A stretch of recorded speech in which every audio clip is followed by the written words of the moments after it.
आप सबका हमारी खास चीज मार्केट मास्टर्स में। और आज हमारे साथ कार्यक्रम में शामिल हो रहे हैं कंप्लीट सर्कल वेल्थ के सीईओ और मैनेजिंग पार्टनर गुरमीत चड्ढा साहब। और गुरमीत सर से हमें बहुत सारी बातें करनी है, एक एक करके मैं सारे विषय लेता हूं। और सबसे पहले वैसे गुरमीत सर, जब आपको फ्राइडे को थर्सडे को जब हमने फिक्स किया था, तब हमने ये सोचा था कि आपसे ट्रंप और पुतिन के बीच में जो मुलाकात होगी उसके ऊपर पूछेंगे। आप यंग है, पंजाबी हैं, स्क्वॉश भी खेलते हैं, तो हमने सोचा आप ही से बात की जाएगी। लेकिन मुद्दा बदल गया है। अब सबसे पहले मोदी जी ने जो भाषण दिया उससे शुरुआत करेंगे। बताएं सर, क्या कुछ खास है बाजार के लिए इस भाषण में? अनिल जी, आपने मुझे एक बात बोली थी जब मैं आपको पुणे में मिला था जी, एमए पार्टी के कॉन्फ्रेंस में कि बस साल में 8-10 दिन ही पैसा बनता है। एब्सोल्युटली। और उसके लिए निवेश रहना बहुत जरूरी है। और कई बार हम एक्स्ट्रा नेगेटिविटी में कई बार कोर पोर्टफोलियो एलोकेशन को चेंज कर देते हैं। तो ये सबक है आज दोबारा से कि कुछ भी हो सकता है मार्केट में, और आपका कोर कन्विक्शन जो होना चाहिए, बिलीफ होनी चाहिए भारतीय बाजारों में, वो हिलनी नहीं चाहिए। आप थोड़ा बहुत रोटेशन कर सकते हैं, रीबैलेंस कर सकते हैं, बट कोर बिलीफ कि भारत अच्छा करेगा लॉन्ग टर्म में, ये होना बहुत जरूरी है। और ये आज उसका उदाहरण है कि हमने एडवर्सिटी को अपॉर्चुनिटी में बदला है। मुझे लगता है बहुत बड़ा मूव है अनिल जी। और ये खाली टैक्स सिंप्लीफिकेशन नहीं है, ये एक मैसेज है कि भारत जो है इंटरनल ग्रोथ इंजन्स पे ज्यादा निर्भर है। हम एक्सटर्नल थ्रेट्स को हमेशा दरकिनार करते रहेंगे। आई थिंक ये बहुत बड़ा मैसेज भी है कि इकोनॉमी में इंटरनल स्ट्रेंथ है। और अनिल जी, इसके बहुत मायने हैं। जीएसटी का थोड़ा बहुत 1.5-2 लाख करोड़ का जो लॉस है ओवर नेक्स्ट 2 इयर्स, वो स्प्रेड हो जाएगा, वो सेस के थ्रू भी कवर होगा। वो रैशनलाइज होगा 40% वाले स्लैब्स में भी, और ओवरऑल डिमांड बूस्ट होगा। और 2 स्लैब आएंगे तो कंप्लायंस और बढ़ेगा। और मैं हमेशा बोलता रहा हूँ, टैक्सेशन में लेस इज मोर। गवर्नमेंट को धीरे धीरे और टैक्सेशन को कम करना चाहिए ताकि टैक्स कंप्लायंस और बढ़े और रिलीफ मिले। तो पर अनिल जी, इसका एक थोड़ा सा फ्लिप साइड है कि अभी फेस्टिव सीजन अक्टूबर में है, इस बार जल्दी है दिवाली, और ऑलरेडी इन्वेंट्री लेवल थोड़ा सा हाई है। और जब तक जीएसटी स्लैब चेंज होंगे उसमें समय लगेगा, 4-5-6 सप्ताह लग सकते हैं। तो हो सकता है नियर टर्म थोड़ा सा एक डिमांड डिस्ट्रप्शन हो। तो हालांकि हमें मोमेंटम में पार्टिसिपेट करना चाहिए थोड़ा बहुत, क्योंकि बाजार बहुत ओवरसोल्ड है। बट ये भूलना नहीं चाहिए कि एक्चुअल डिमांड में थोड़ा पोस्टपोनमेंट हो सकता है। और क्योंकि फेस्टिव सीजन अभी है और इन्वेंट्री लेवल ऑलरेडी हाई है, क्योंकि पिछला सीजन बहुत अच्छा नहीं गया है, चाहे वो ऑटो है, अप्लायंस मेकर है। तो नियर टर्म में थोड़ा सा डिमांड सॉफ्ट रह सकता है, तो अर्निंग में हो सकता है इतनी जल्दी ना दिखे। बट लॉन्ग टर्म ट्रेंड अब बहुत अच्छा है, और अगर बाजार में थोड़ी बहुत अब कोई भी वीकनेस आए, उसे उसे वेस्ट मत करिए। तो लॉन्ग टर्म के लिए बहुत बड़ा डेवलपमेंट है, जिससे आपको वेस्ट नहीं करना है, खरीदारी करनी है। 25,000 पर निफ्टी भी है, 56,000 के ऊपर बैंक निफ्टी भी है। अब बड़ा सवाल ये कि ट्रंप का क्या? अब सब कुछ ठीक है, एक ही आदमी का डर बचा है। मतलब जितना आपके हमारे ज़माने में, आप नहीं, आपका तो क्या, आपका तो ज़माना बहुत बात का। मेरे ज़माने में हमें जितना गब्बर से डर नहीं लगता था, उतना ट्रंप से लगता है आजकल। इनका क्या करें? आने जी, मुझे नहीं लगता डरने की जरूरत है, और मुझे ये भी नहीं लगता कि 50% स्लैब रहेगा। आई थिंक वर्स्ट केस 25% रहेगा। और आप देखिए, एक चीज मैंने देखी है पॉलिटिक्स में, मुझे ज्यादा समझ नहीं है, जब सारे लीडर्स एक तरफ जाने लगे, इसका मतलब मंडे को आज, तो मुझे ऐसा लगता है यूक्रेन रशिया वॉर का रेजोल्यूशन जो है नियर है, और उसका बेनिफिट जो है बाजार को धीरे धीरे मिलेगा। तो बहुत नेगेटिव होने की जरूरत नहीं है। और यूएस जीडीपी जो है वो बहुत छोटा पार्ट है मार्केट का। बिल्कुल। ये भी सॉल्यूशन होने की तैयारी में। अब ऐसे में बड़ा सवाल ये है अनिल जी, कि सॉरी, नेटवर्क पे थोड़ा जी इशू जी था। जी, हाँ, हाँ जी, आप अपनी बात पूरी करें। जी जी।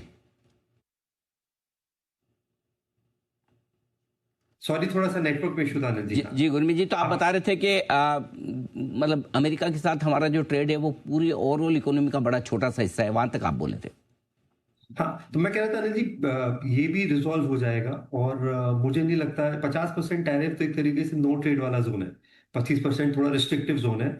मुझे लगता है ये इशू भी रिजॉल्व होगा, और आप 150 करोड़ की आबादी के कंज्यूमर मार्केट को इग्नोर नहीं कर सकते बहुत समय तक। आप चाइना में ऑलरेडी आप एंटी यूएस नैरेटिव है, इंडिया में लगभग ये शुरू हुआ है, और ये जो हॉस्टिलिटी है ज्यादा समय रहेगी नहीं। तो मुझे मुझे लगता है कि इसका भी रेजोल्यूशन जल्दी आएगा, और जब तक ये ओवरहैंग है शायद आपको वैल्यूएशंस भी बेटर मिले। तो कुछ समय के लिए इसमें जो अच्छे सेक्टर्स हैं बहुत ज्यादा इंपैक्ट हो गए हैं, लेकिन कंपनीज बहुत अच्छी हैं, वहां पे आप थोड़ा सा ध्यान दे सकते हैं। चाहे वो टेक्नोलॉजी स्पेस है, टेक्सटाइल स्पेस है, तो इसको भी मौके की तरह यूज करें। मुझे नहीं लगता ये लंबा चलेगा नहीं जी। हम्म, ठीक बात है। ये निवेश के लिए बेहतरीन मौका है आपके लिए।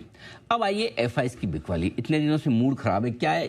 अब एसएनपी का अपग्रेड, जीएसटी के रिफॉर्म्स, रशिया यूक्रेन के बीच में युद्ध विराम की संभावना है, ये काफी नहीं है मूड ठीक करने के लिए अभी? मतलब इनको क्या चाहिए और क्या करें इनके लिए हम कि इनको थोड़ा सा मतलब प्रसन्न हो, मुस्कुराएं थोड़ा? अनिल जी, जितना कम प्रसन्न हो उतना अच्छा है। हाँ कि आप जितने कम प्रसन्न हो उतना अच्छा है। अगर 3 साल से बेच रहे हैं हाँ। और तो निफ्टी अच्छा रिटर्न दे रहा है, तो ये सोचिए जब वापस आएंगे तो कैसा रिटर्न आने वाला है। तो जितना डिले आएगा उतना अच्छा है अनिल जी। और मैं ये मानता हूं कि भारतीय बाजार में अगर आप एफआईएस और प्रमोटर्स का स्टेक देखें कोविड के पहले, तो लगभग लगभग 75% था। बेसिकली प्रमोटर्स और एफआईएस ही ओन करते थे। तो अभी अगर थोड़ा बहुत प्रमोटर भी क्यूआईपी कर रहा है और ऑफलोड कर रहा है, मैं नेगेटिविटी देखता हूँ एसआईपी को लेके, मुझे समझ में नहीं आता हम इतना नेगेटिव क्यों हो रहे हैं।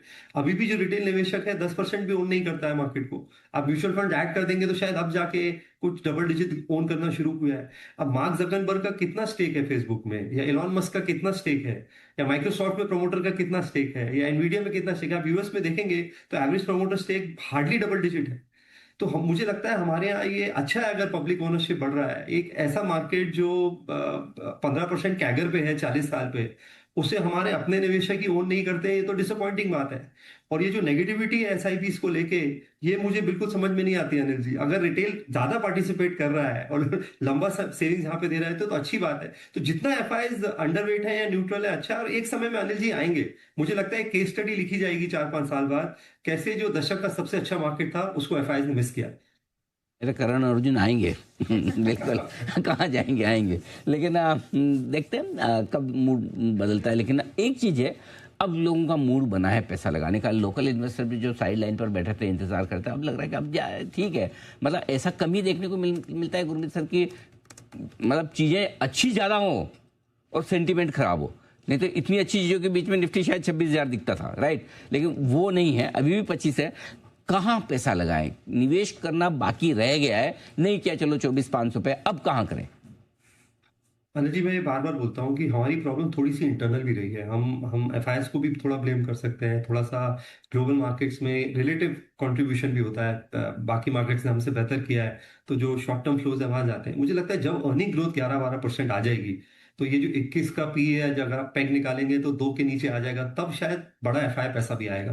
तो मुझे लगता है शायद अर्निंग्स का इंतजार हो रहा है। थोड़ा सा डिमांड बूस्ट मिला है इनकम टैक्स कट से, अब इंडायरेक्ट कट से मिल रहा है। तो जैसी अर्निंग आएगी अगले क्वार्टर से, मुझे लगता है एफआई भी वापस आएंगे।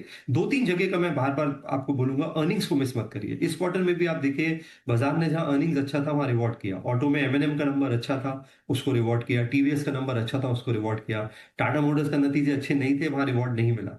सिमिलरली अगर आप फार्मा में आएंगे, आपको दिखेगा कि कहीं अच्छी सीडीएमओ के नंबर्स थे, वहां रिवॉर्ड हुआ, कहीं नंबर्स अच्छे नहीं थे, वहां रिवॉर्ड नहीं मिला। तो बाजार बड़ा क्लियर है। जब आप 20-21 टाइम्स में न्यूज सब कुछ अच्छी है, अच्छी बात है। अर्निंग बेस मुझे लगता है चेंज होगा। अर्निंग्स पे ध्यान दें। मुझे लगता है बैंक्स और एनबीएफसीज आउट परफॉर्म करेंगे। बैंक्स ने उतना पार्टिसिपेट नहीं किया, और बैंक सबसे बड़ा बेनिफिशियरी है जब डिमांड रिवाइवल होता है एनबीएफसीज के साथ। मुझे लगता है इंश्योरेंस थोड़ा सा वापस आ सकता है, क्योंकि जीएसटी 18 से 5% होने का चांस, और रिलेटिव अंडर परफॉर्मेंस भी रहा है इंश्योरेंस सेक्टर में।